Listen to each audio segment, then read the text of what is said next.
La bête humaine, partie 9, chapitre 9. Au Havre, dès les jours suivants, Jacques et Séverine se montrèrent d'une grande prudence, pris d'inquiétude. Puisque Roubaud savait tout, n'allait-il pas les guetter, les surprendre pour se venger d'eux dans un éclat? Il se rappelait ses emportements jaloux d'autrefois, ses brutalités d'ancien homme d'équipe, tapant à poing fermé. Et justement, il leur semblait, à le voir, si lourd, si muet, avec ses yeux troubles, qu'il devait méditer quelque farouche sournoiserie, un guet-apens, où il les tiendrait en sa puissance. Aussi, pendant le premier mois, ne se virent-ils qu'avec 1000 précautions, toujours en alerte. Roubaud, cependant, de plus en plus, s'absentait. Peut-être ne disparaissait-il ainsi que pour revenir à l'improviste et les trouver au bras l'un de l'autre. Mais cette crainte ne se réalisait pas. Au contraire, ses absences se prolongeaient à un tel point qu'il n'était plus jamais là, s'échappant dès qu'il était libre, ne rentrant qu'à la minute précise où le service le réclamait. Les semaines de jour, il trouvait le moyen, à 10 heures, de déjeuner en 5 minutes, puis de ne pas reparaître avant 11h30. Et le soir, à 5 heures, lorsque son collègue descendait le remplacer, il filait, souvent, pour la nuit entière.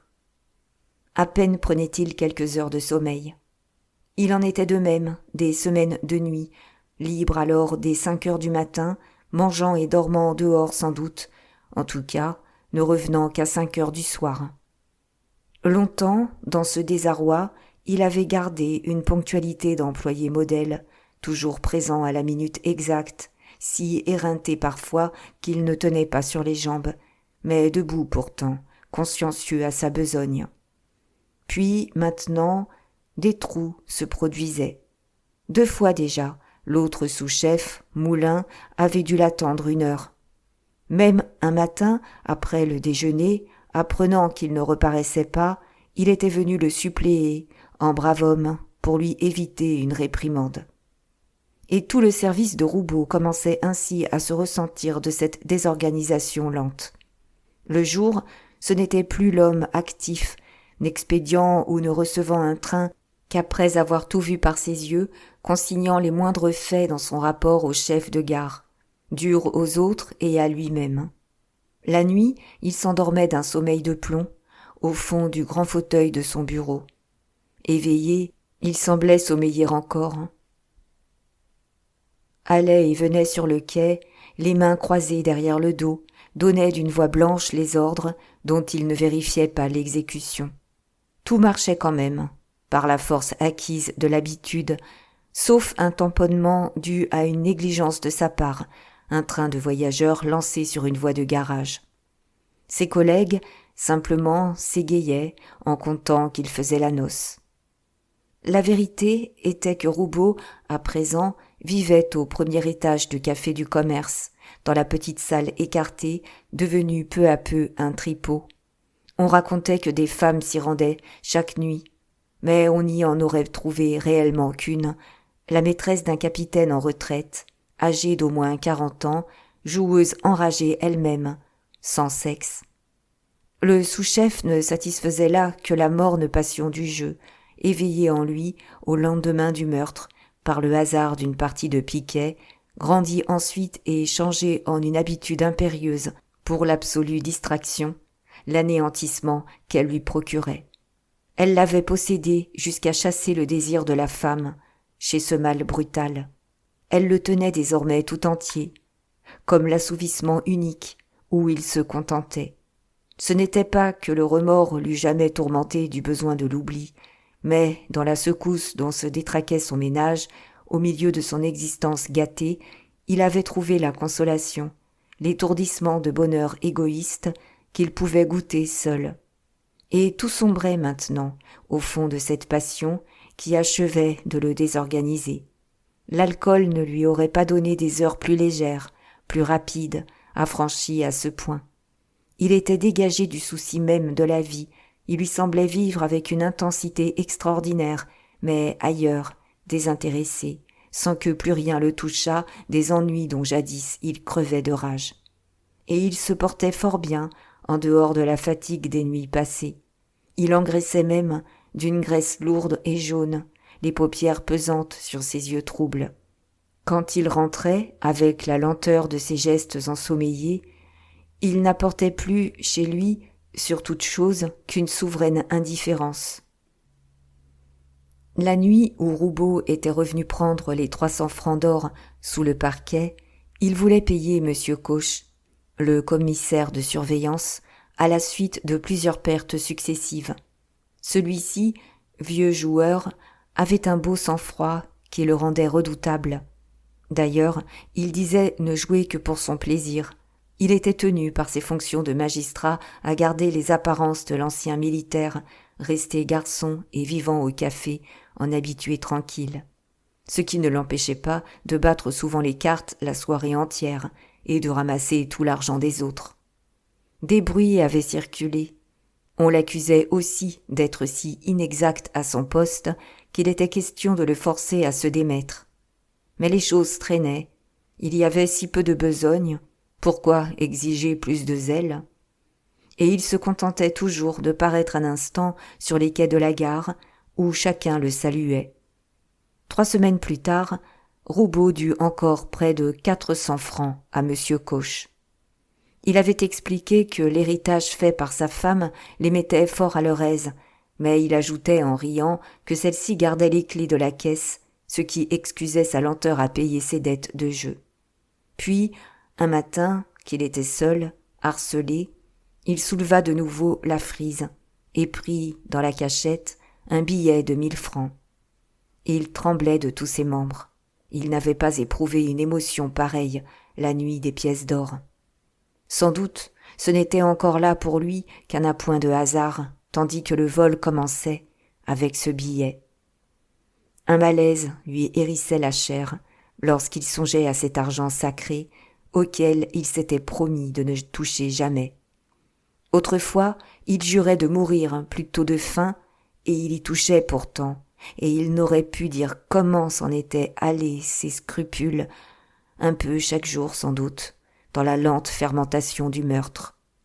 Au fond du trou, il croyait avoir senti une humidité, quelque chose de mou et de nauséabond, dont il eut horreur. Vivement, il replaça la frise, en refaisant le serment de se couper le poing plutôt que de le déplacer encore. Sa femme ne l'avait pas vu. Il respira, soulagé, but un grand verre d'eau pour se remettre. Maintenant, son cœur battait d'allégresse à l'idée de sa dette payée et de toute cette somme qu'il jouerait. Mais lorsqu'il fallut changer le billet, l'angoisse de Roubaud recommença.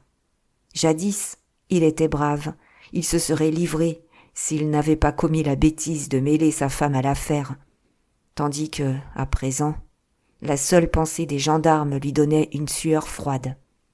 Il avait beau savoir que la justice ne possédait pas les numéros des billets disparus et que, d'ailleurs, le procès dormait, à jamais enterré dans les cartons de classement, une épouvante le prenait dès qu'il projetait d'entrer quelque part pour demander de la monnaie.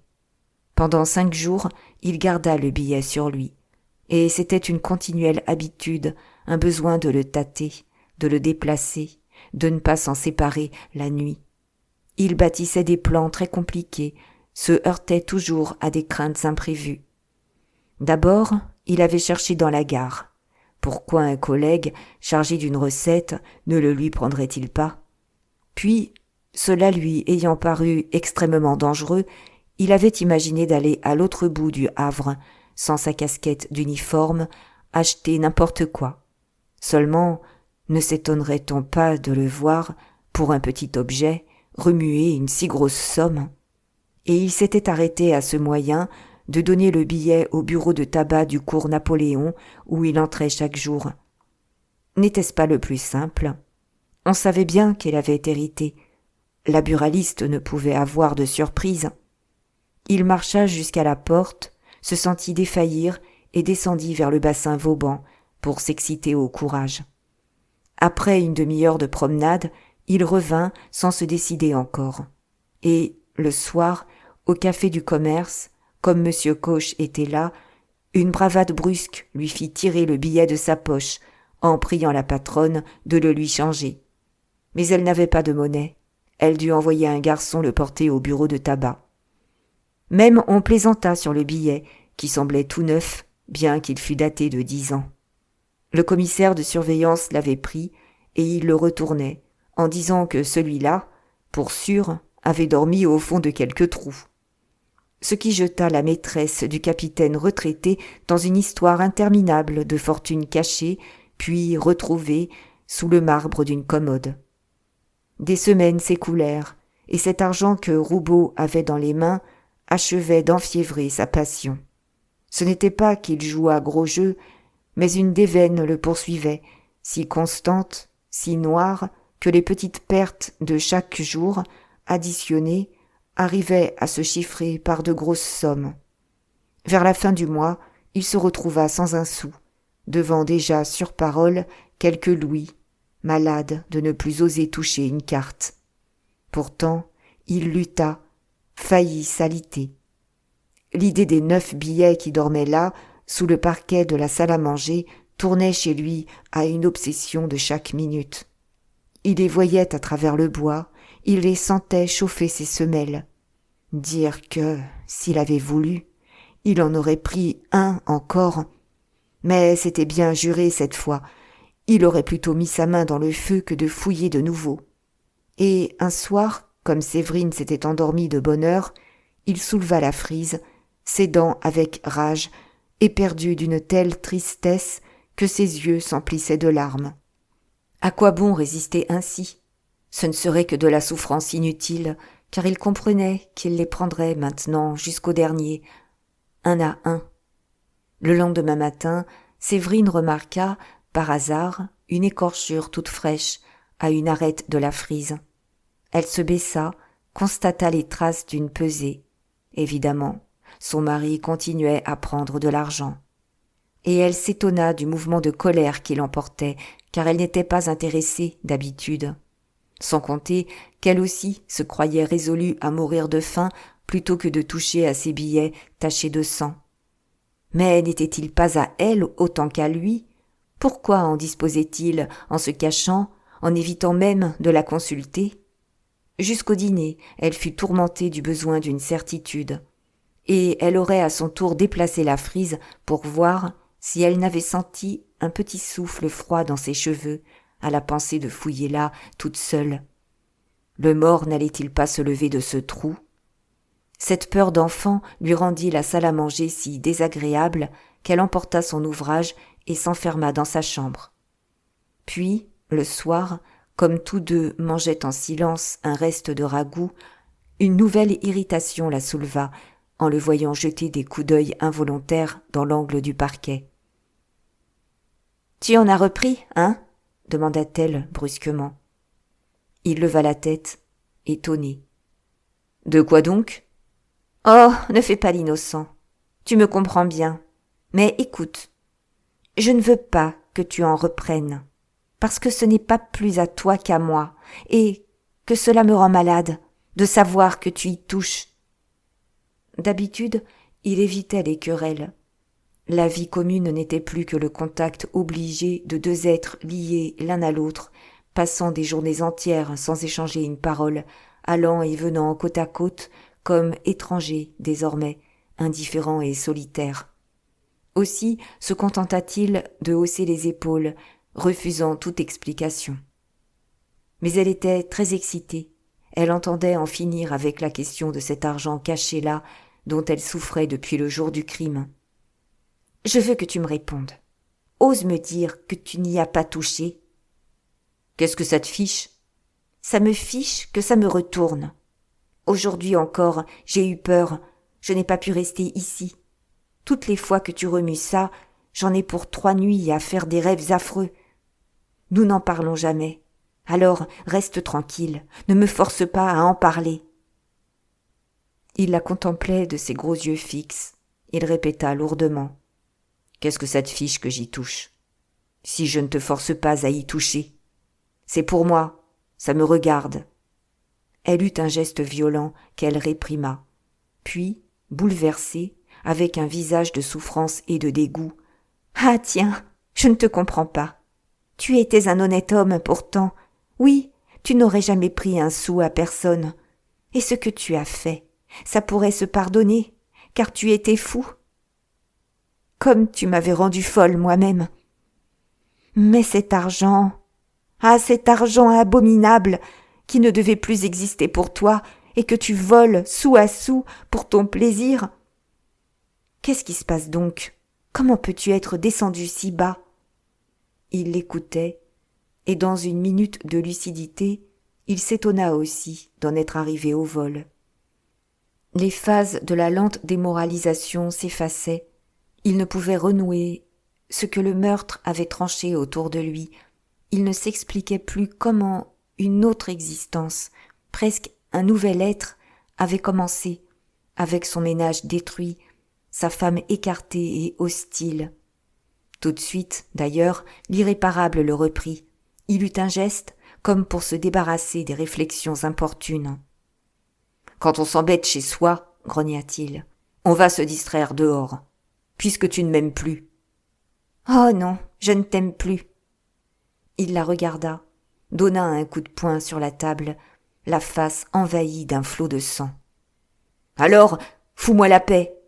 Est-ce que je t'empêche de t'amuser ? Est-ce que je te juge ? Il y a bien des choses qu'un honnête homme ferait à ma place, et que je ne fais pas. D'abord, je devrais te flanquer à la porte, avec mon pied au derrière.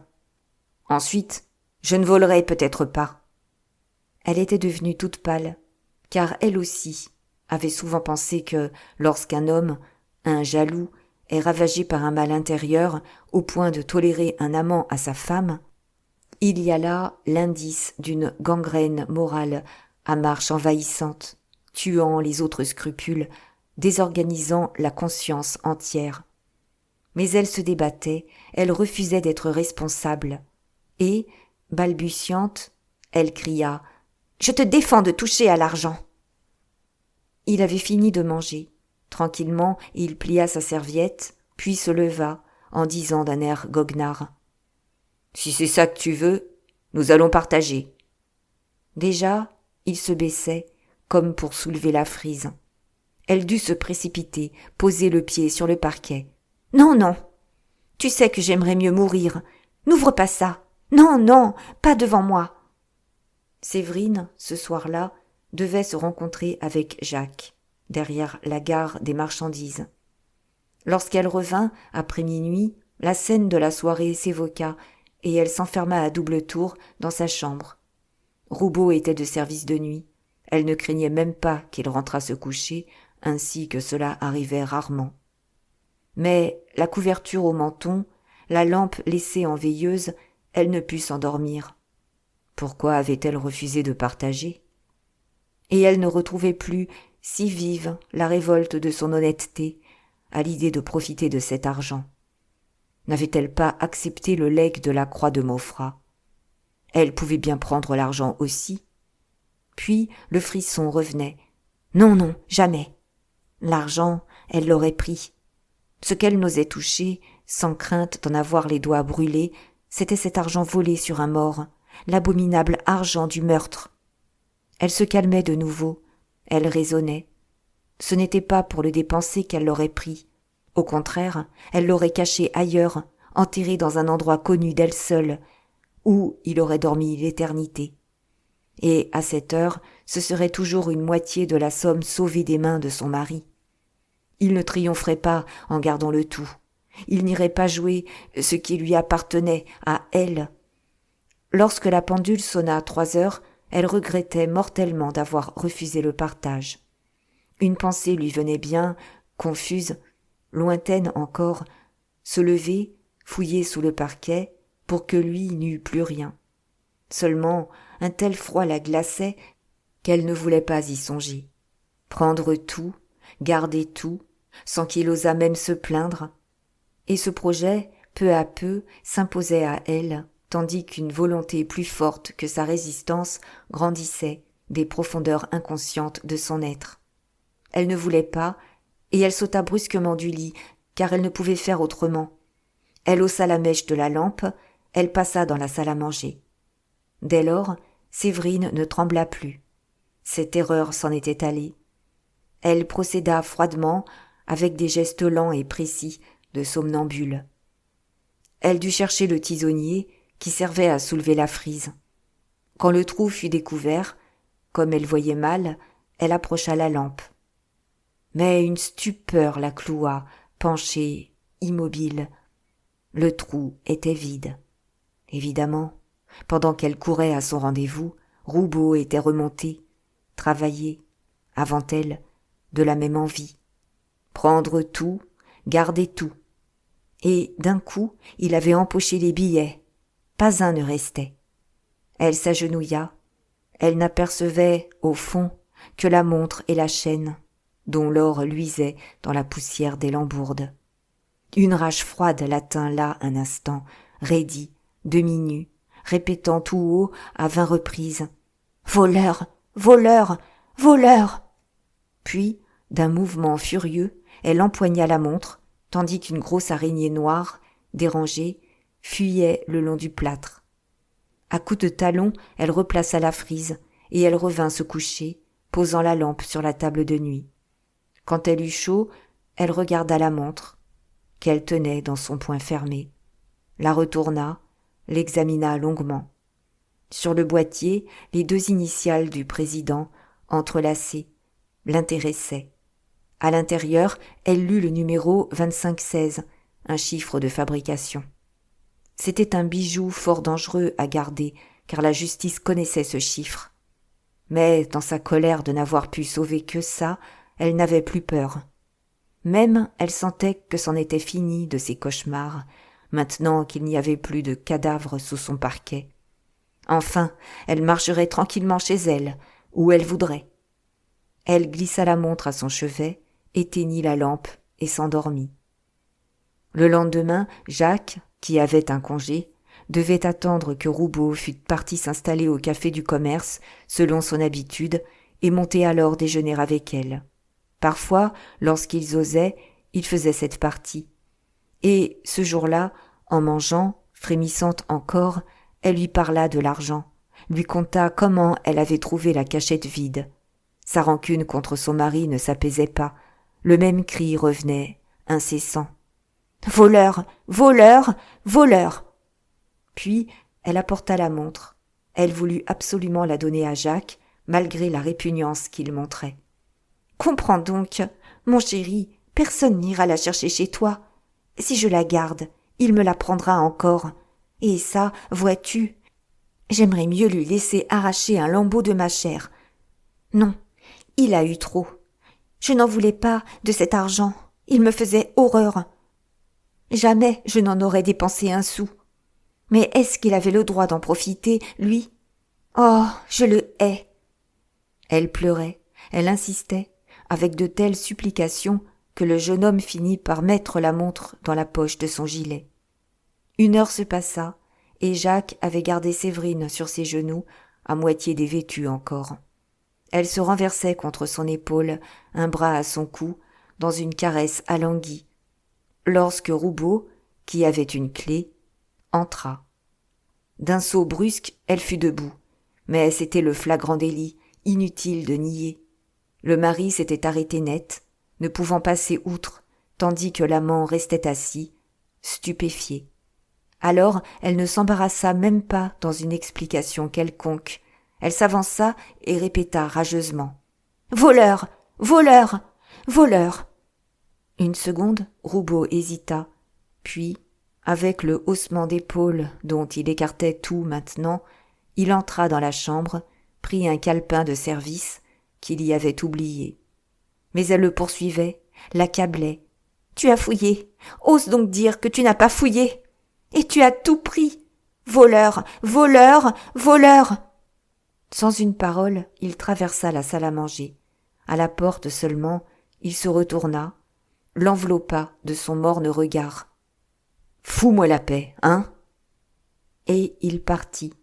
La porte ne claqua même pas. Il ne semblait pas avoir vu.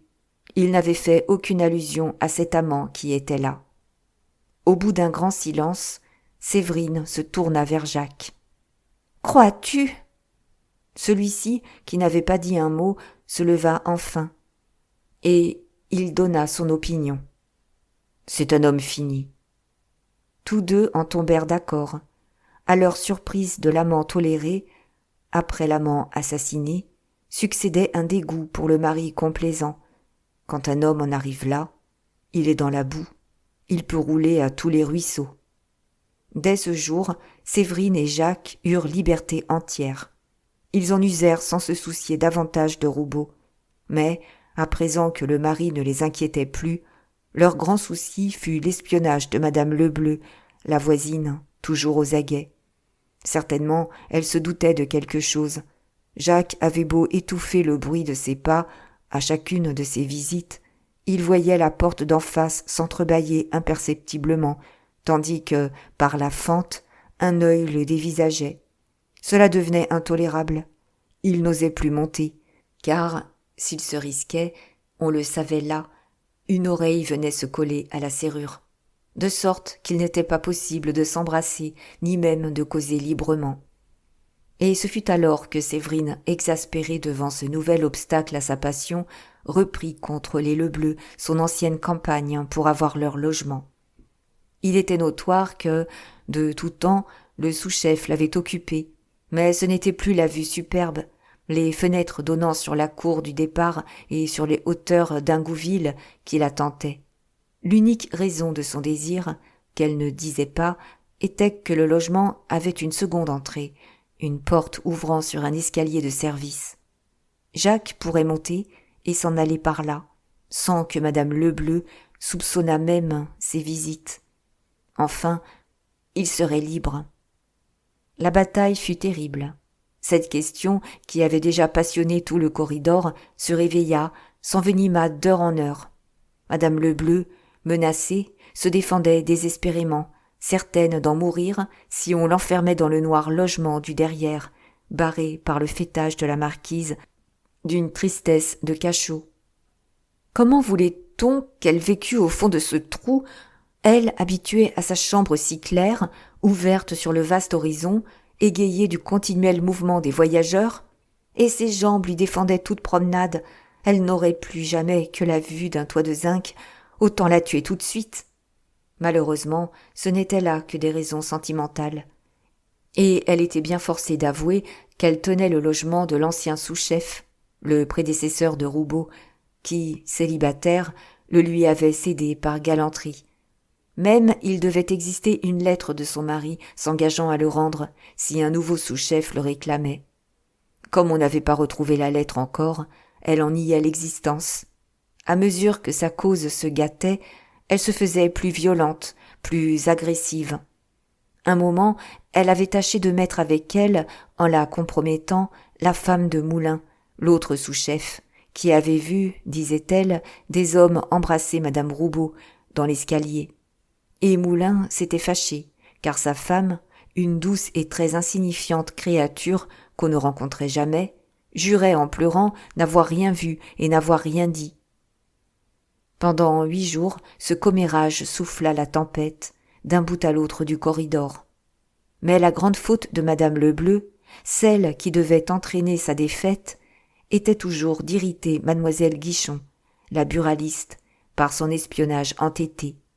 C'était une manie, l'idée fixe que celle-ci allait chaque nuit retrouver le chef de gare, le besoin de la surprendre, devenu maladif, d'autant plus aigu que depuis 2 ans elle l'épiait, sans avoir absolument rien surpris, pas un souffle. Et elle était certaine qu'ils couchaient ensemble, ça la rendait folle. Aussi, mademoiselle Guichon, furieuse de ne pouvoir rentrer ni sortir sans être épiée, poussait-elle maintenant à ce qu'on la reléguât sur la cour. Un logement les séparerait. Elle ne l'aurait plus au moins en face d'elle, ne serait plus forcée de passer devant sa porte. Il devenait évident que M. Dabadie, le chef de gare, jusqu'ici désintéressé dans la lutte, prenait parti contre les Lebleu chaque jour davantage, ce qui était un signe grave. Des querelles encore compliquèrent la situation. Philomène, qui apportait maintenant ses œufs frais à Séverine, se montrait très insolente chaque fois qu'elle rencontrait madame Lebleu. et, comme celle-ci laissait exprès sa porte ouverte pour ennuyer tout le monde, c'était continuellement, au passage, des paroles désagréables entre les deux femmes.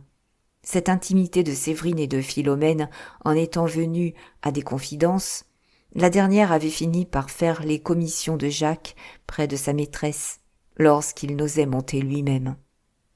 Elle arrivait avec ses œufs, changeait les rendez-vous, disait pourquoi il avait dû être prudent la veille, racontait l'heure qu'il était resté chez elle à causer. Jacques, parfois, lorsqu'un obstacle l'arrêtait, s'oubliait volontiers, ainsi dans la petite maison de Sauvagnat, le chef du dépôt. Il y suivait son chauffeur Péqueux, comme si, par un besoin de s'étourdir, il redoutait de vivre toute une soirée seul. Même quand le chauffeur disparaissait, embordé dans les cabarets de matelots, il entrait chez Philomène, la chargeait d'un mot à dire, s'asseyait, ne partait plus. Et elle, peu à peu, mêlée à cet amour, s'attendrissait, car elle n'avait connu, jusque-là, que des amants brutaux. Les petites mains, les façons polies de ce garçon si triste, qui avait l'air très doux, lui semblaient des friandises auxquelles elle n'avait pas mordu encore. Avec Péqueux, c'était maintenant le ménage, des saouleries, plus de rudesse que de caresses.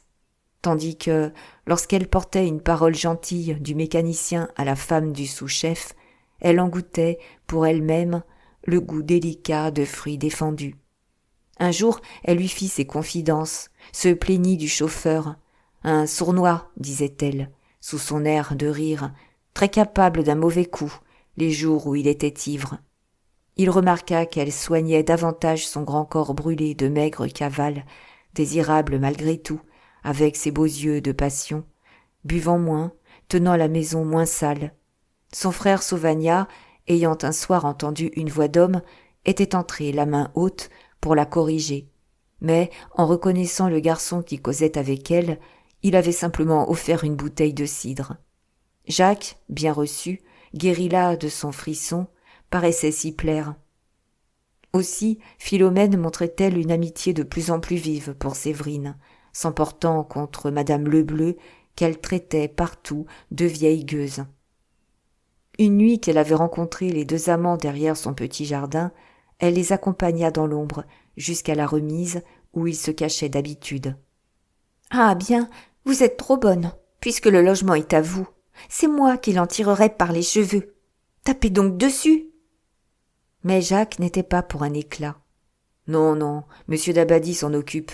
Il vaut mieux attendre que les choses se fassent régulièrement. »« Avant la fin du mois, déclara Séverine, je coucherai dans sa chambre, et nous pourrons nous y voir à toute heure. » Malgré les ténèbres, Philomène l'avait senti qui, à cet espoir, serrait le bras de son amant d'une pression tendre. Et elle les laissa pour entrer chez elle. Mais, cachée dans l'ombre, à 30 pas, elle s'arrêta, se retourna. Cela lui causait une grosse émotion de les savoir ensemble. Elle n'était pas jalouse pourtant, elle avait le besoin ignorant d'aimer et d'être aimée ainsi.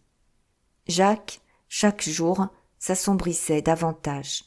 À 2 reprises, pouvant voir Séverine, il avait inventé des prétextes, et, s'il s'attardait parfois chez les Sauvagnat, c'était également pour l'éviter. Il l'aimait pourtant toujours, d'un désir exaspéré qui n'avait fait que s'accroître.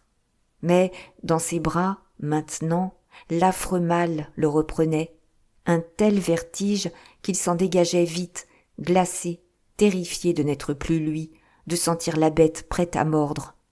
Il avait tâché de se rejeter dans la fatigue des longs parcours, sollicitant des corvées supplémentaires, passant des 12 heures debout sur sa machine, le corps brisé par la trépidation, les poumons brûlés par le vent. Ses camarades, eux, se plaignaient de ce dur métier de mécanicien qui, disait-il, en 20 années, mangeait un homme. Lui aurait voulu être mangé tout de suite. Il ne tombait jamais assez de lassitude. Il n'était heureux que lorsque la lison l'emportait, ne pensant plus, n'ayant plus que des yeux pour voir les signaux. À l'arrivée, le sommeil le foudroyait, sans qu'il eût même le temps de se débarbouiller.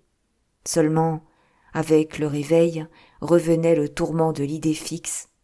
Il avait également essayé de se reprendre de tendresse pour la Lison, passant de nouveau des heures à la nettoyer, exigeant de Péquieux des aciers luisants comme de l'argent. Les inspecteurs, qui, en route, montaient près de lui, le félicitaient. Il hochait la tête, restait mécontent.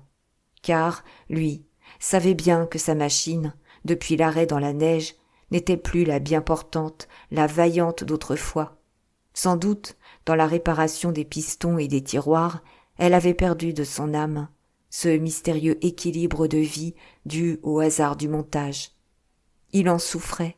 Cette déchéance tournait à une amertume chagrine, au point qu'il poursuivait ses supérieurs de plaintes déraisonnables, demandant des réparations inutiles, imaginant des améliorations impraticables.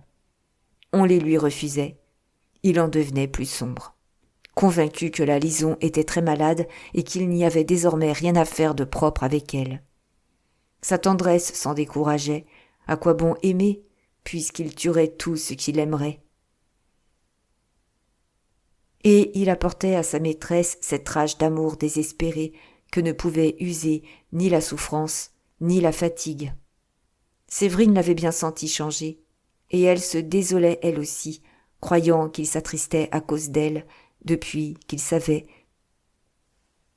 Lorsqu'elle le voyait frémir à son cou, éviter son baiser d'un brusque recul, n'était-ce pas qu'il se souvenait et qu'elle lui faisait horreur?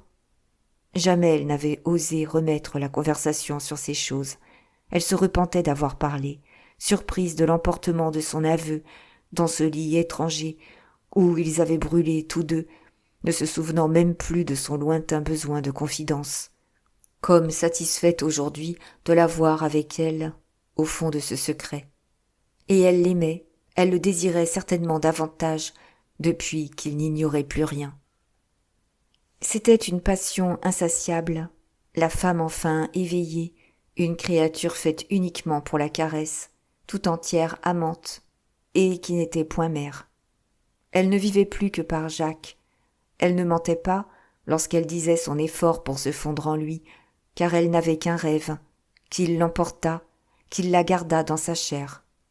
Très douce toujours, très passive, ne tenant son plaisir que de lui, elle aurait voulu des sommeils de chatte sur ses genoux, du matin au soir. De l'affreux drame, elle avait simplement gardé l'étonnement d'y avoir été mêlée, de même qu'elle semblait être restée vierge et candide au sortir des souillures de sa jeunesse. Cela était loin, elle souriait, elle n'aurait pas même eu de colère contre son mari s'il ne l'avait pas gênée. Mais son exécration pour cet homme augmentait à mesure que grandissait sa passion, son besoin de l'autre. Maintenant que l'autre savait et qu'il l'avait absoute, c'était lui le maître, celui qu'elle suivrait, qui pouvait disposer d'elle comme de sa chose.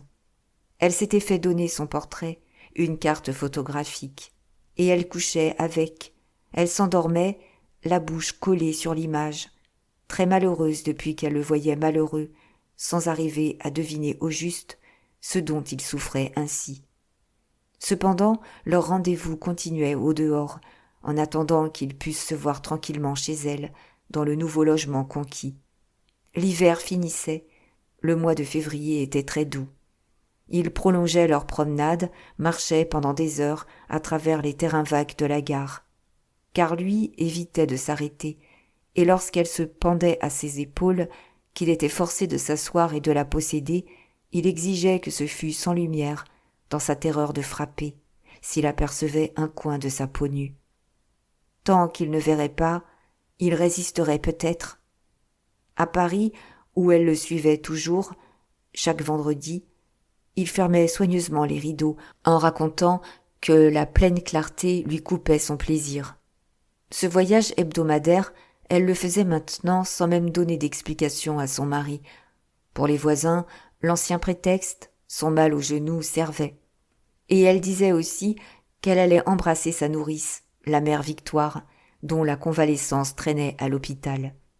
Tous deux encore y prenaient une grande distraction, lui très attentif ce jour-là à la bonne conduite de sa machine, elle ravie de le voir moins sombre, amusée elle-même par le trajet, bien qu'elle commençât à connaître les moindres coteaux, les moindres bouquets d'arbres du parcours. Du Havre à Motteville, c'étaient des prairies, des champs plats, coupés de haies vives, plantés de pommiers. Et jusqu'à Rouen, ensuite, le pays se bossuait, désert. Après Rouen, la Seine se déroulait.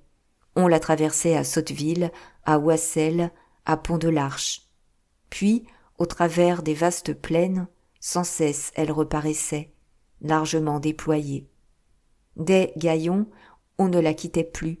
Elle coulait à gauche, ralentie entre ses rives basses, bordées de peupliers et de saules. On filait à flanc de coteau. On ne l'abandonnait à Bonnières que pour la retrouver brusquement à Rosny, au sortir du tunnel de Rolleboise. Elle était comme la compagne amicale du voyage.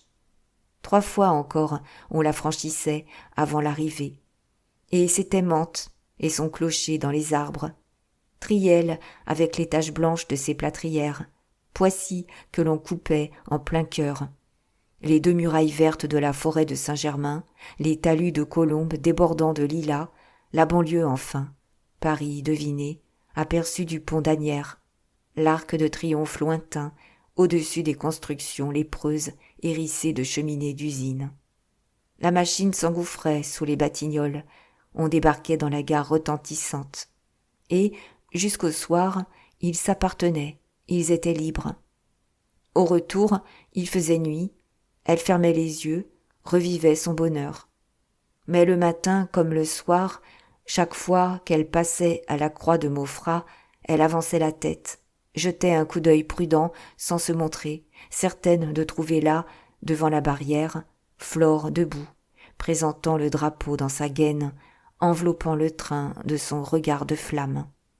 Depuis que cette fille, le jour de la neige, les avait vus s'embrasser, Jacques avait averti Séverine de se méfier d'elle. Il n'ignorait plus de quelle passion d'enfant sauvage elle le poursuivait, du fond de sa jeunesse, et il la sentait jalouse, d'une énergie virile, d'une rancune débridée et meurtrière. D'autre part, elle devait connaître beaucoup trop de choses, car il se rappelait son allusion au rapport du président avec une demoiselle, que personne ne soupçonnait, qu'il avait mariée. Si elle savait cela, elle avait sûrement deviné le crime.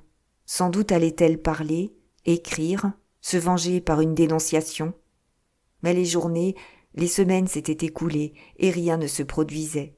Il ne la trouvait toujours que plantée à son poste, au bord de la voie, avec son drapeau, raidi. Du plus loin qu'elle apercevait la machine, il avait sur lui la sensation de ses yeux ardents. Elle le voyait malgré la fumée, le prenait tout entier, l'accompagnait dans l'éclair de la vitesse, au milieu du tonnerre des roues. Et le train, en même temps, était sondé, transpercé, visité, de la première à la dernière voiture. Toujours, elle découvrait l'autre, la rivale, que maintenant elle savait là, chaque vendredi. L'autre avait beau n'avancer qu'un peu la tête, par un besoin impérieux de voir, elle était vue, leurs regards à toutes deux se croisaient comme des épées. Déjà le train fuyait, dévorant, et il y en avait une qui restait par terre, impuissante à le suivre, dans la rage de ce bonheur qui l'emportait. Elle semblait grandir. Jacques la retrouvait plus haute à chaque voyage, inquiet désormais de ce qu'elle ne faisait rien, se demandant quel projet allait mûrir dans cette grande fille sombre dont il ne pouvait éviter l'immobile apparition. Un employé aussi, Henri d'Auvergne, le conducteur-chef, gênait Séverine et Jacques. Il avait justement la conduite de ce train du vendredi, et il se montrait d'une amabilité importune pour la jeune femme. S'étant aperçu de sa liaison avec le mécanicien, il se disait que son tour viendrait peut-être. Au départ du Havre, les matins qu'il était de service, Roubaud en ricanait, tellement les attentions d'Henri devenaient claires. Il réservait tout un compartiment pour elle. Il l'installait, tâtait la bouillotte. Un jour même, le mari, qui continuait tranquillement de parler à Jacques, lui avait montré, d'un clignement d'yeux, le manège du jeune homme, comme pour lui demander s'il tolérait ça. D'ailleurs, dans les querelles, il accusait carrément sa femme de coucher avec les deux, Elle s'était imaginé un instant que Jacques le croyait et que, de là, venaient ses tristesses. Au milieu d'une crise de sanglots, elle avait protesté de son innocence, en lui disant de la tuer si elle était infidèle. Alors, il avait plaisanté, très pâle, l'embrassant, lui répondant qu'il la savait honnête et qu'il espérait bien ne jamais tuer personne. Mais les premières soirées de mars furent affreuses. Ils durent interrompre leur rendez-vous. Et les voyages à Paris, les quelques heures de liberté, cherchées si loin, ne suffisaient plus à Séverine. C'était, en elle, un besoin grandissant d'avoir Jacques à elle, tout à elle, de vivre ensemble, les jours, les nuits, sans jamais plus se quitter. Son exécration pour son mari s'aggravait. La simple présence de cet homme la jetait dans une excitation maladive, intolérable. Si docile, d'une complaisance de femme tendre, elle s'irritait dès qu'il s'agissait de lui, s'emportait au moindre obstacle qu'il mettait à ses volontés. Alors, il semblait que l'ombre de ses cheveux noirs assombrissait le bleu limpide de ses yeux. Elle devenait farouche, elle l'accusait d'avoir gâté son existence, à ce point que la vie était désormais impossible, côte à côte. N'était-ce pas lui qui avait tout fait? Si plus rien n'existait de leur ménage, si elle avait un amant, n'était-ce pas sa faute? La tranquillité pesante où elle le voyait, le coup d'œil indifférent dont il accueillait ses colères, son dos rond, son ventre élargi, toute cette graisse morne qui ressemblait à du bonheur, achevaient de l'exaspérer, elle qui souffrait.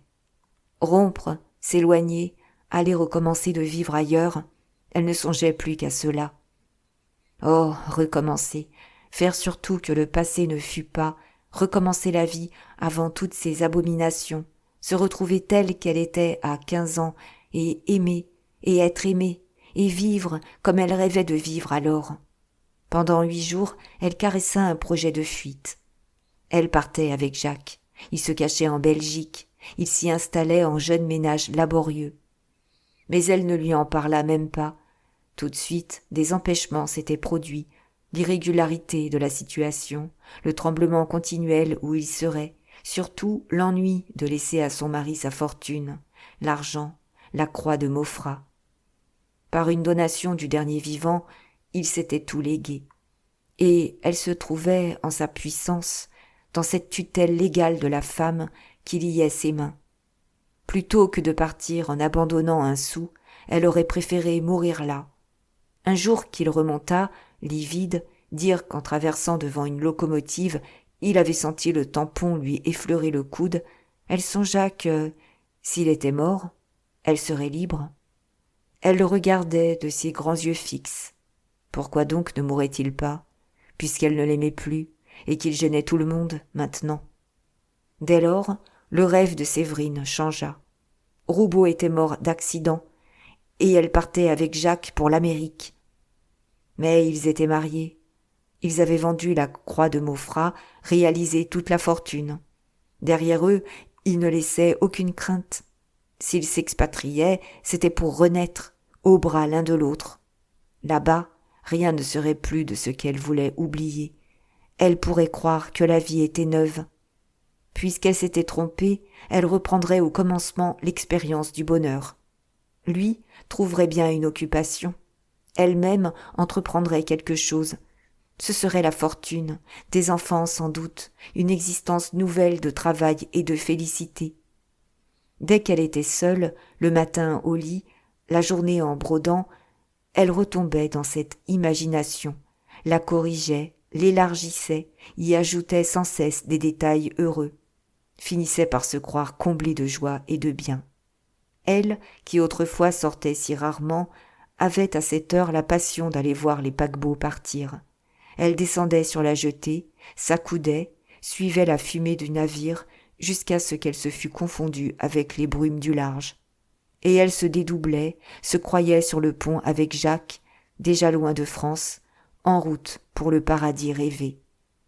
Un soir du milieu de mars, le jeune homme, s'étant risqué à monter la voir chez elle, lui conta qu'il venait d'amener de Paris, dans son train, un de ses anciens camarades d'école qui partait pour New York exploiter une invention nouvelle, une machine à fabriquer des boutons, Et, comme il lui fallait un associé, un mécanicien, il lui avait même offert de le prendre avec lui.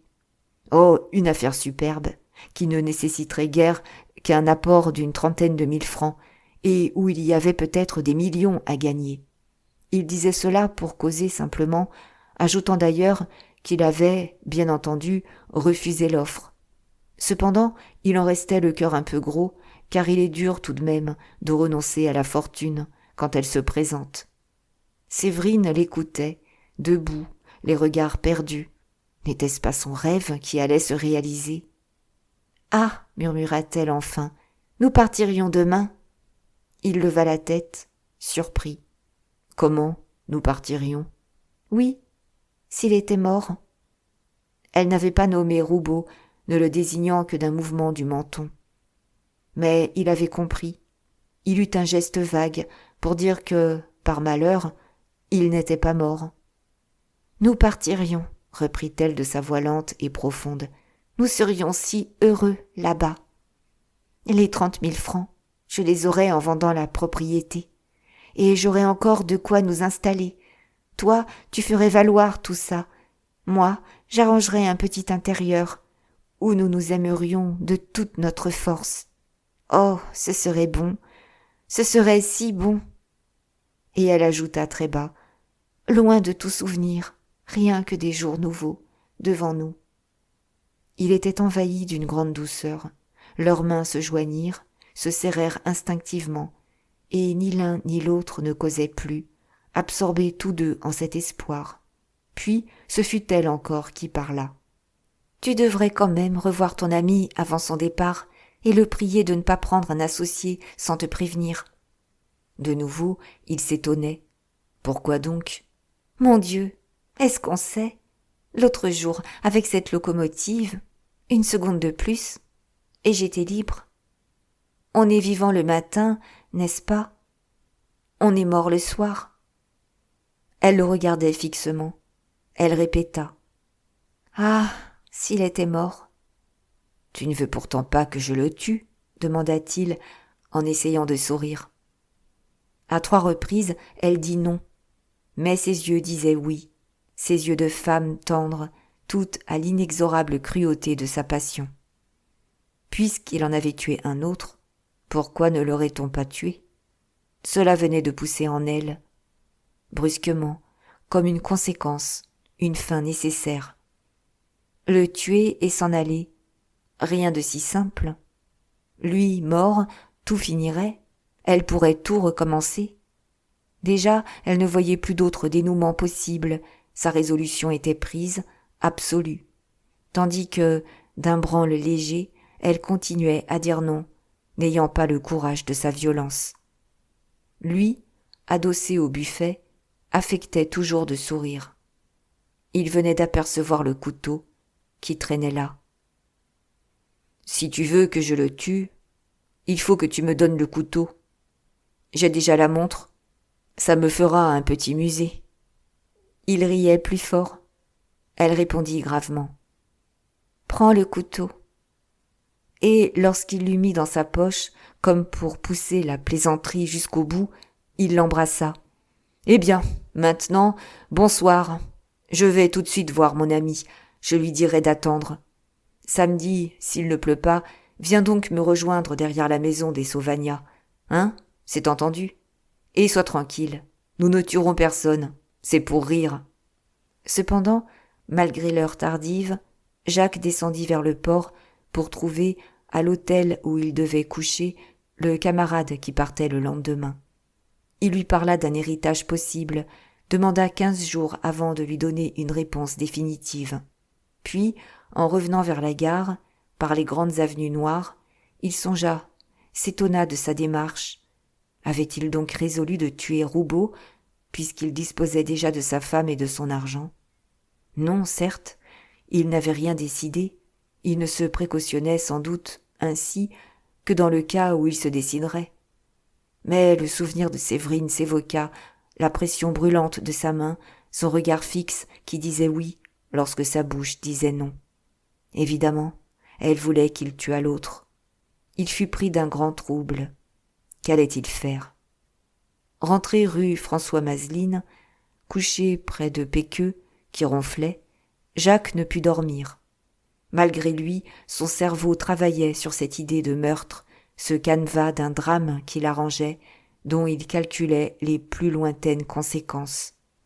Il cherchait, il discutait les raisons pour, les raisons contre. En somme, à la réflexion, froidement, sans fièvre aucune, tout était pour. Roubaud n'était-il pas l'unique obstacle à son bonheur? Lui, mort, il épousait Séverine, qu'il adorait. Il ne se cachait plus. La possédait à jamais, tout entière. Puis, il y avait l'argent, une fortune. Il quittait son dur métier, devenait patron à son tour dans cette Amérique dont il entendait les camarades causer comme d'un pays où les mécaniciens remuaient l'or à la pelle. Son existence nouvelle, là-bas, se déroulait en un rêve. Une femme qu'il aimait passionnément, des millions à gagner tout de suite, la vie large, l'ambition illimitée, ce qu'il voudrait. Et, pour réaliser ce rêve, rien qu'un geste à faire, rien qu'un homme à supprimer. La bête, la plante qui gêne la marche et qu'on écrase. Il n'était pas même intéressant, cet homme, engraissé, alourdi à cette heure, enfoncé dans cet amour stupide du jeu où sombraient ses anciennes énergies. Pourquoi l'épargner? Aucune circonstance, absolument aucune, ne plaidait en sa faveur. Tout le condamnait, puisque, en réponse à chaque question, l'intérêt des autres était qu'il mourût. Hésiter serait imbécile et lâche. Mais Jacques, dont le dos brûlait et qui s'était mis sur le ventre, se retourna d'un bond, dans le sursaut d'une pensée, vague jusque-là, brusquement si aiguë qu'il l'avait sentie comme une pointe en son crâne.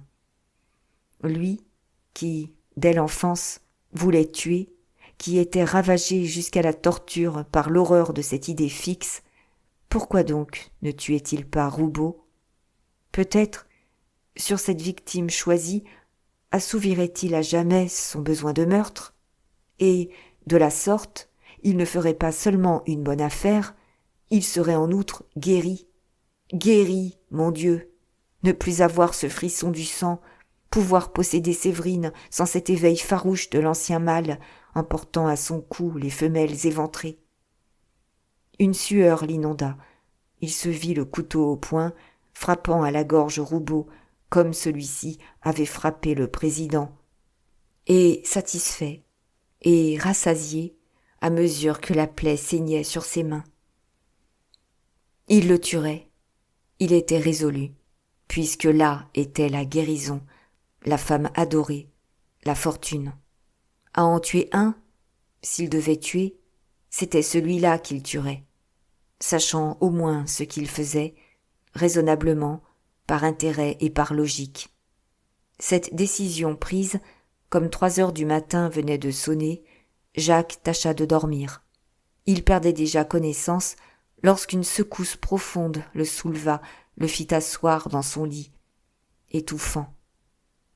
Tuer cet homme, mon Dieu, en avait-il le droit? Quand une mouche l'importunait, il la broyait d'une tape. Un jour qu'un chat s'était embarrassé dans ses jambes, il lui avait cassé les reins d'un coup de pied. Sans le vouloir, il est vrai. Mais cet homme, son semblable, il dut reprendre tout son raisonnement pour se prouver son droit au meurtre, le droit des forts que gênent les faibles et qui les mangent. C'était lui, à cette heure, que la femme de l'autre aimait, et elle-même voulait être libre de l'épouser, de lui apporter son bien. Il ne faisait qu'écarter l'obstacle, simplement. Est-ce que, dans les bois, si 2 loups se rencontrent, lorsqu'une louve est là, le plus solide ne se débarrasse pas de l'autre d'un coup de gueule? Et anciennement, quand les hommes s'abritaient, comme les loups, au fond des cavernes, est-ce que la femme désirée n'était pas à celui de la bande qui la pouvait conquérir, dans le sang des rivaux? Alors, puisque c'était la loi de la vie, on devait y obéir, en dehors des scrupules qu'on avait inventés plus tard pour vivre ensemble. Peu à peu, son droit lui sembla absolu. Il sentit renaître sa résolution entière. Dès le lendemain, il choisirait le lieu et l'heure. Il préparerait l'acte. Le mieux, sans doute, serait de poignarder Roubaud la nuit, dans la gare, pendant une de ses rondes, de façon à faire croire que des maraudeurs surpris l'avaient tué. Là-bas, derrière les tas de charbon, il savait un bon endroit, si l'on pouvait l'y attirer. Malgré son effort pour s'endormir, maintenant il arrangeait la scène, discutait où il se placerait, comment il frapperait, afin de l'étendre raide. Et, sourdement, invinciblement, tandis qu'il descendait aux plus petits détails, sa répugnance revenait, une protestation intérieure qui le souleva de nouveau tout entier. Non, non, il ne frapperait pas. Cela lui paraissait monstrueux, inexécutable, impossible. En lui, l'homme civilisé se révoltait, la force acquise de l'éducation, le lent et indestructible échafaudage des idées transmises. On ne devait pas tuer. Il avait sucé cela avec le lait des générations. Son cerveau affiné, meublé de scrupules, repoussait le meurtre avec horreur, dès qu'il se mettait à le raisonner. Oui, tuer dans un besoin, dans un emportement de l'instinct, mais tuer en le voulant, par calcul et par intérêt, non, jamais, jamais il ne pourrait. Le jour naissait, lorsque Jacques parvint à s'assoupir, et d'une somnolence si légère que le débat continuait confusément en lui, abominable. Les journées qui suivirent furent les plus douloureuses de son existence. Il évitait Séverine. Il lui avait fait dire de ne pas se trouver au rendez-vous du samedi, craignant ses yeux. Mais le lundi, il dut la revoir. Et, comme il le redoutait, ses grands yeux bleus, si doux, si profonds, l'emplirent d'angoisse. Elle ne parla pas de cela, elle n'eut pas un geste, pas une parole pour le pousser. Seulement, ses yeux n'étaient pleins que de la chose, l'interrogeaient, le suppliaient. Il ne savait comment en éviter l'impatience et le reproche. Toujours, il les retrouvait fixés sur les siens, avec l'étonnement qu'il put hésiter à être heureux. Quand il la quitta, il l'embrassa d'une étreinte brusque, pour lui faire entendre qu'il était résolu. Il l'était, en effet. Il le fut jusqu'au bas de l'escalier, retomba dans la lutte de sa conscience. Lorsqu'il la revit, le surlendemain, il avait la pâleur confuse, le regard furtif d'un lâche qui recule devant un acte nécessaire. Elle éclata en sanglots, sans rien dire, pleurant à son cou, horriblement malheureuse. Et lui, bouleversé, débordait du mépris de lui-même. Il fallait en finir. « Jeudi, là-bas, veux-tu » demanda-t-elle à voix basse. « Oui, jeudi, je t'attendrai. » Ce jeudi-là, la nuit fut très noire, un ciel sans étoiles, opaque et sourd, chargé des brumes de la mer. Comme d'habitude, Jacques, arrivé le premier, debout derrière la maison des Sauvagnat, guetta la venue de Séverine. Mais les ténèbres étaient si épaisses, et elle accourait d'un pas si léger, qu'il tressaillit, frôlé par elle, sans l'avoir aperçue. Déjà, elle était dans ses bras, inquiète de le sentir tremblant. « Je t'ai fait peur, » murmura-t-elle. « Non, non, je t'attendais. Marchons, personne ne peut nous voir. » Et, les bras liés à la taille, doucement, ils se promenèrent par les terrains vagues. De ce côté du dépôt, les becs de gaz étaient rares. Certains enfoncements d'ombre en manquaient tout à fait, tandis qu'ils pullulaient au loin, vers la gare, pareils à des étincelles vives. Longtemps, ils allèrent ainsi, sans une parole. Elle avait posé la tête à son épaule, elle la haussait parfois, le baisait au menton, et, se penchant, il lui rendait ce baiser sur la tempe, à la racine des cheveux. Le coup grave et unique d'une heure du matin venait de sonner aux églises lointaines. S'ils ne parlaient pas, c'était qu'ils s'entendaient penser dans leur étreinte. Ils ne pensaient qu'à cela. Ils ne pouvaient plus être ensemble sans en être obsédés. Le débat continuait. À quoi bon dire tout haut des mots inutiles? Puisqu'il fallait agir. Lorsqu'elle se haussait contre lui pour une caresse, elle sentait le couteau bossuant la poche du pantalon. Était-ce donc qu'il fût résolu? Mais ses pensées la débordaient, ses lèvres s'ouvrirent d'un souffle à peine distinct. « Tout à l'heure, Il est remonté. Je ne savais pas pourquoi. Puis je l'ai vu prendre son revolver, qu'il avait oublié. C'est, à coup sûr, qu'il va faire une ronde. Le silence retomba, et 20 pas plus loin seulement, il dit à son tour. Des maraudeurs, la nuit dernière, ont enlevé du plomb par ici. Il viendra tout à l'heure, c'est certain. Alors, elle eut un petit frémissement, et tous deux redevinrent muets, marchant d'un pas ralenti. Un doute l'avait prise. Était-ce bien le couteau qui renflait sa poche? À 2 reprises, elle le baisa pour mieux se rendre compte. Puis, comme à se frotter ainsi le long de sa jambe, elle restait incertaine, elle laissa pendre sa main, tâta en le baisant encore. C'était bien le couteau. Mais lui, ayant compris, l'avait brusquement étouffé sur sa poitrine, et il lui bégaya à l'oreille. « Il va venir. Tu seras libre. » Le meurtre était décidé. Il leur sembla qu'ils ne marchaient plus, qu'une force étrangère les portait au ras du sol. Leurs sens avaient pris subitement une acuité extrême, le toucher surtout, car leurs mains l'une dans l'autre s'endolorissaient. Le moindre effleurement de leurs lèvres devenait pareil à un coup d'ongle. Ils entendaient aussi les bruits qui se perdaient tout à l'heure, le roulement, le souffle lointain des machines, des chocs assourdis, des pas errants au fond des ténèbres. Et ils voyaient la nuit, ils distinguaient les taches noires des choses, comme si un brouillard s'en était allé de leurs paupières. Une chauve-souris passa, dont ils purent suivre les crochets brusques. Au coin d'un tas de charbon, ils s'étaient arrêtés, immobiles, les oreilles et les yeux aux aguets, dans une tension de tout leur être. Maintenant, ils chuchotaient. « N'as-tu pas entendu là-bas un cri d'appel ?»« Non, c'est un wagon qu'on remise. »« Mais là, sur notre gauche, quelqu'un marche, le sable a crié. »« Non, non, des rats courent dans les tas, le charbon déboule. » Des minutes s'écoulèrent. Soudain, ce fut elle qui l'étreignit plus fort. « Le voici. »« Où donc? Je ne vois rien. » »« Il a tourné le hangar de la petite vitesse. Il vient droit à nous. Tiens, son ombre qui passe sur le mur blanc. » »« Tu crois? Ce point sombre? Il est donc seul? » »« Oui, seul. Il est seul. » Et, à ce moment décisif, elle se jeta éperdument à son cou. Elle colla sa bouche ardente contre la sienne. Ce fut un baiser de chair vive, prolongé, où elle aurait voulu lui donner de son sang.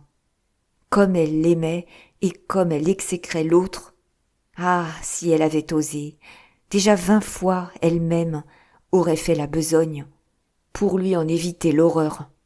Mais ses mains défaillaient, elle se sentait trop douce, il fallait la poigne d'un homme. Et ce baiser qui n'en finissait pas, c'était tout ce qu'elle pouvait lui souffler de son courage, la possession pleine qu'elle lui promettait, la communion de son corps.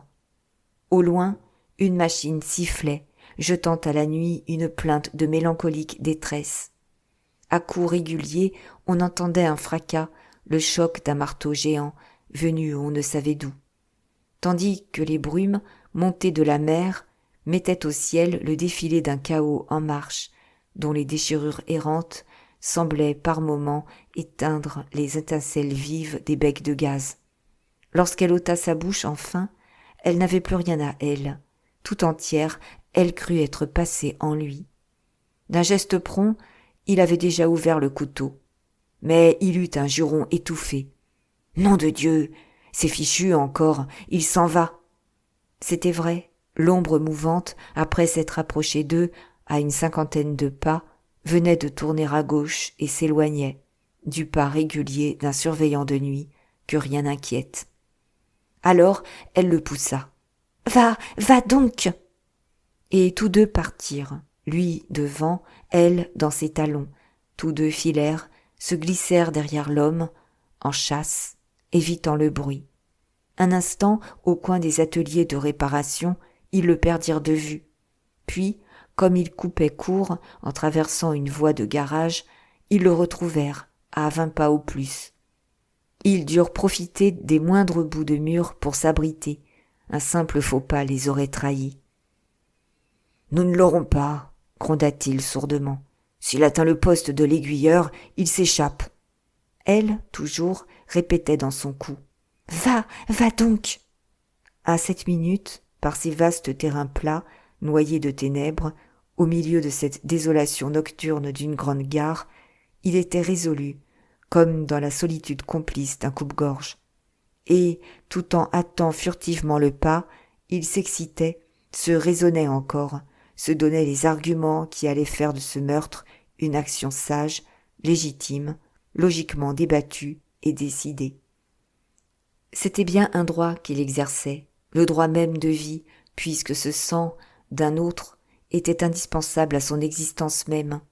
Rien que ce couteau à enfoncer, et il avait conquis le bonheur.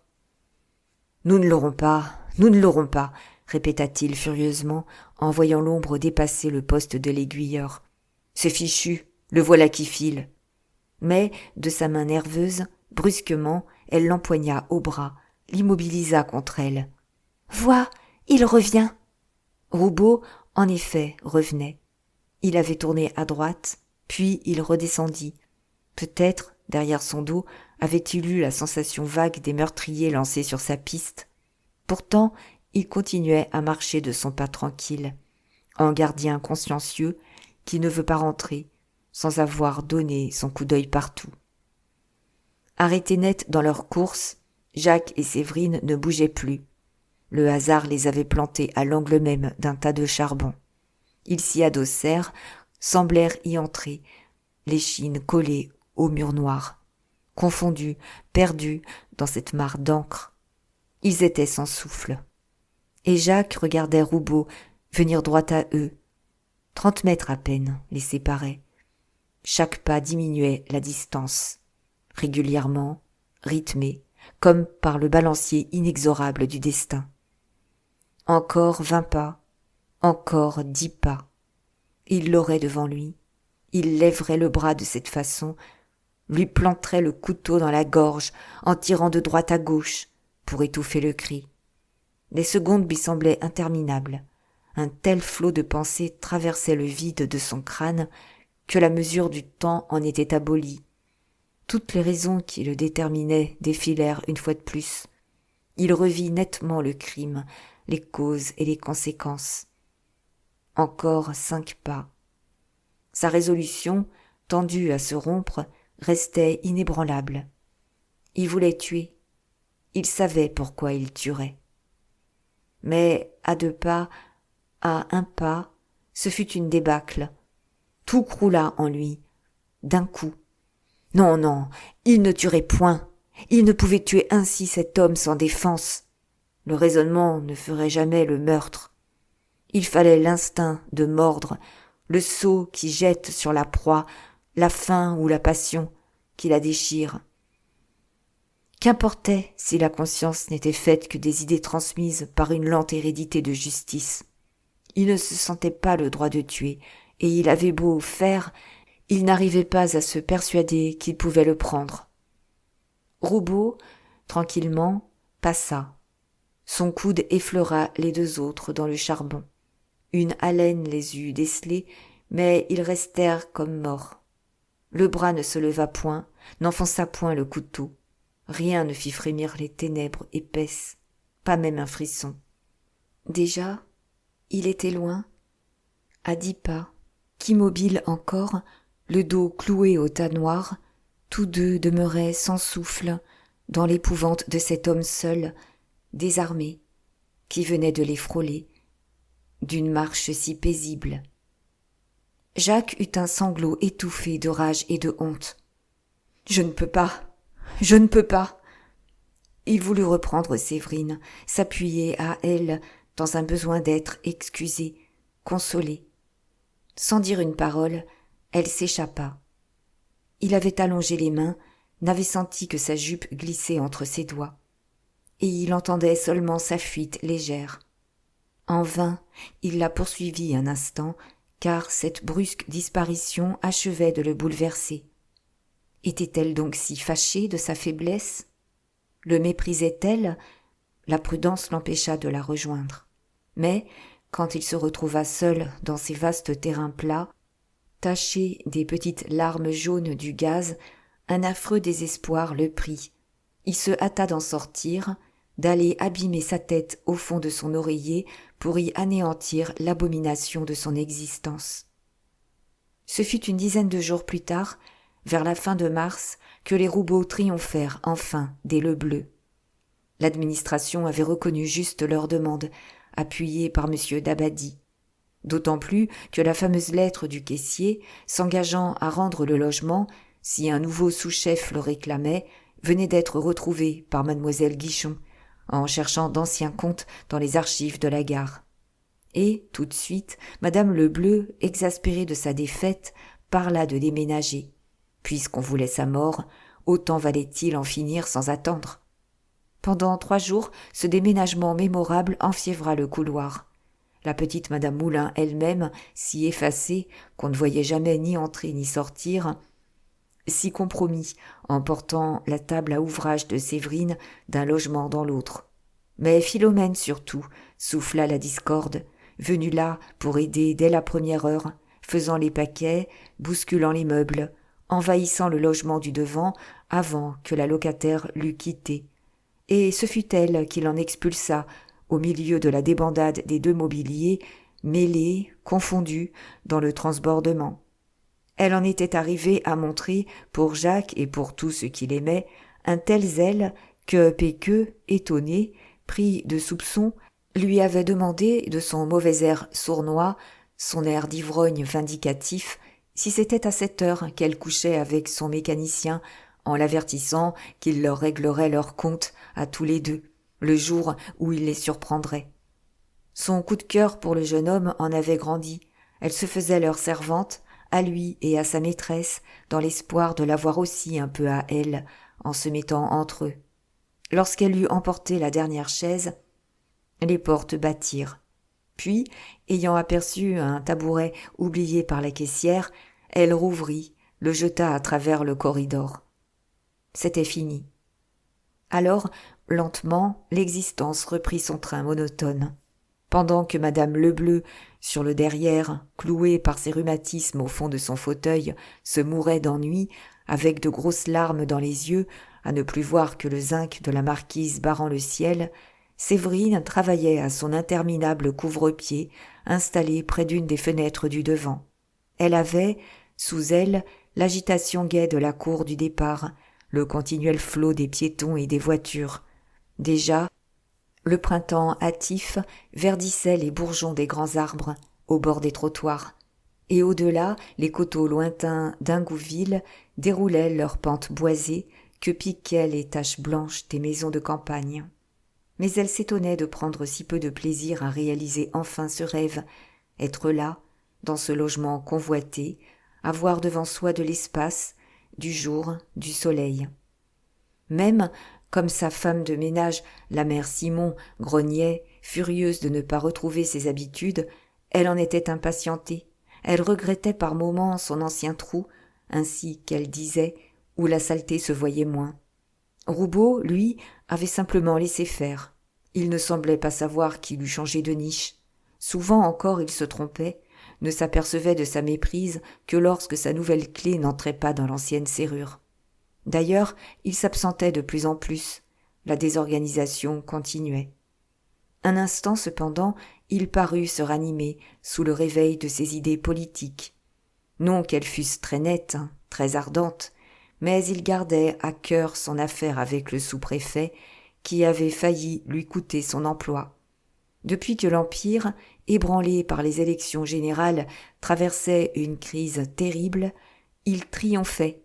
Il répétait que ces gens-là ne seraient pas toujours les maîtres. Un avertissement amical de M. Dabadie, prévenu par mademoiselle Guichon, devant laquelle le propos révolutionnaire avait été tenu, suffit du reste à le calmer. Puisque le couloir était tranquille et que l'on vivait d'accord, maintenant que madame Lebleu s'affaiblissait, tuée de tristesse, pourquoi des ennuis nouveaux avec les affaires du gouvernement? Il eut un simple geste, il s'en moquait bien de la politique, comme de tout. Et, plus gras chaque jour, Sans un remords, il s'en allait de son pas alourdi, le dos indifférent.